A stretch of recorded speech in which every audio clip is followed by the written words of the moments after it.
الفترة دي بقيت كل أمّا أقعد مع شباب أو كده أو جروب، ألاقيهم كلّهم بيقولوا عايزين نروح ناخد كورس digital marketing وهُم مش عارفين يعني إيه digital marketing أصلًا وهيستخدموه إزاي. أنت حتى لو رُحت خدت الكورس وأنت مش عارف يعني إيه digital marketing مش هتعرف تشتغل بيه أبدًا ولا تطلّع جنيه.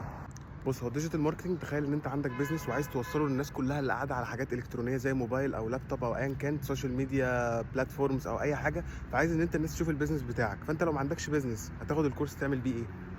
هو عمومًا الdigital marketing دوّة أول حاجة فيه بتبقى الSEO اللي هو الsearch engine optimization اللي هو تحسين محركات البحث، اللي هو تظهر في الجوجل في أول صفحة لو حد عمل عنك search في جوجل أو كده.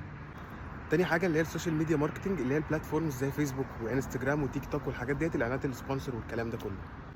تالت حاجة الcontent marketing اللي هو إن أنت تعمل تسويق بمحتوى، فأنت لازم يبقى عندك topic أو niche أو حاجة عشان تعرف إن أنت تعمل لها تسويق أو تعمل لها marketing صح بالdigital marketing اللي أنت هتدرسه دوّة.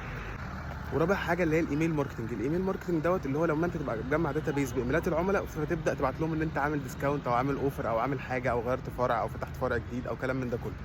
بس بقى فالمهم ان انت ما تروحش تاخد كورس وانت ما عندكش توبيك او بيزنس قائم على ارض الواقع وعايز تنشره على النت، لان مش هيفيدك في اي حاجه. يعني ان انا عملت لك كتاب اسمه ذا كومبليت جايد تو ديجيتال ماركتنج، هتلاقي اللينك بتاعه في الانستجرام لو انت بتتفرج عليا من اليوتيوب او التيك توك، فهتخش عند الانستجرام هتلاقي اللينك في البايو فوق PDF 9 صفحات هيشرح لك يعني ايه ماركتنج ويعني ايه ديجيتال ماركتنج وكل حاجه. بس قبل ما تاخد الكتاب ما تنساش تعمل لي فولو.